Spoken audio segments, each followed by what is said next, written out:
Introducing the Strategic Partnership Framework. 80% of leaders search for strategic partnerships, but why do only 65% find successful ones? Use our strategic partnership deck to form mutually beneficial relationships that elevate growth. Learn best practices to innovate across a partnership lifecycle, assess partnership potential and weigh benefits versus risk. And most importantly, avoid failures and build partnerships that last for sustained impact. Track a partnership's activity progress and develop outcome-based measures for success. Potential risk association identifies and calculates partnership value against potential exposure to risk. An evaluation matrix weighs various partnership options against each other to select more organizational buy-in, better brand synergy, or acquire more customers. According to McKinsey, most strategic partnerships fail due to the partner's lack of focus on the areas where the most value is at risk. To succeed, partnerships need to match objectives, have effective governance, be mutually beneficial, and stay independent. Whether an organization needs to research and find the right partner, build an initial partnership into an ongoing relationship, or keep an existing partnership active and mutually rewarding, this deck provides a roadmap to your partnership success. For a more detailed breakdown of this framework, stick around until the end of this video.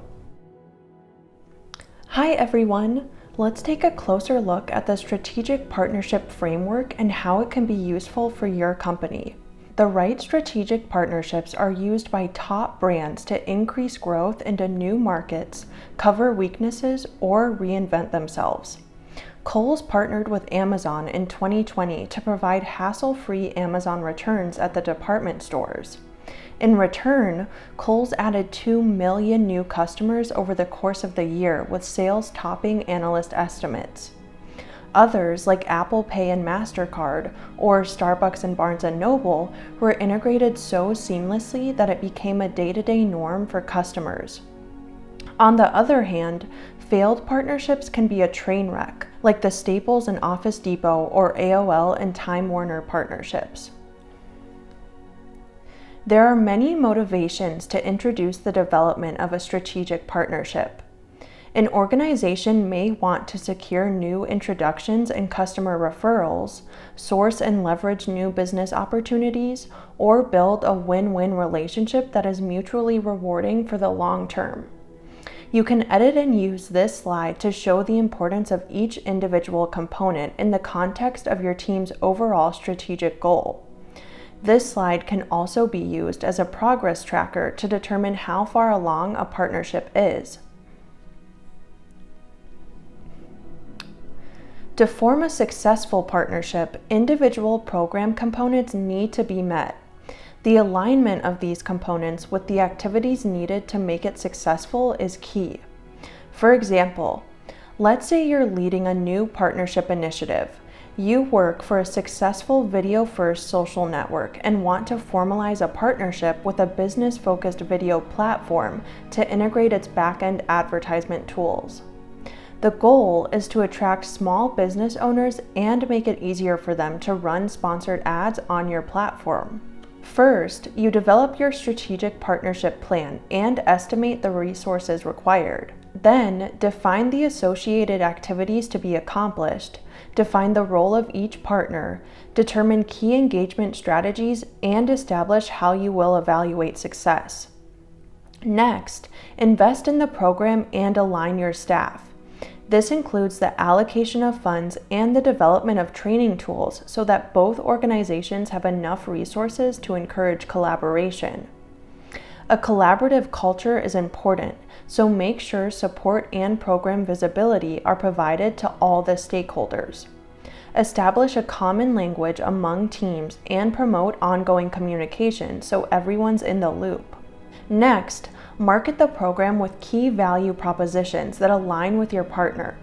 In our example, both companies want to increase ad revenues and make it easier for users to profit off their content, whether they're advertisers or creators.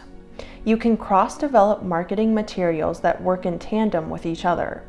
Last, measure your progress and develop evaluation measures. For instance, You might pick the KPIs of user engagement on the platform and advertiser traffic increases to determine if the integration is mutually rewarding to advertisers and creators. The evaluation process should begin in the partner selection stage. Before an organization even commits to a partner, leadership should question what the objectives of a partnership are, what each partner would contribute, and how the value of partnership can be maximized. Take business needs into account. Will the partnership create stronger customer loyalty, increase growth and market share, increase profits, or provide greater access to distribution channels? From a strategy perspective, consider if potential partners have a strong reputation. Are their cost and quality comparable to your own? Are their products and channels well aligned? Last but not least, maintenance. For organizations already in a partnership, is the value of the partnership fully realized? Have any changes impacted mutual success? There are 5 main stages to a partnership life cycle: initiation, formation, growth, maturity, and reinvention, or in less promising cases, decline. In the initiation stage, create a plan and identify target partners. Develop a joint strategy, finalize business propositions, and propose alliance organization and leadership. During the formation stage, kick off the partnership and incorporate stakeholder interaction. This is where you'll coordinate team meetings and feedback sessions with stakeholders, management, and test groups. In the growth stage, your job is to put the people, processes, and systems behind the partnership in place. A project manager will manage capital, meet project demand with a focus on value growth, and create new approaches as needed to extend growth. As the partnership matures, both parties may need to make improvements.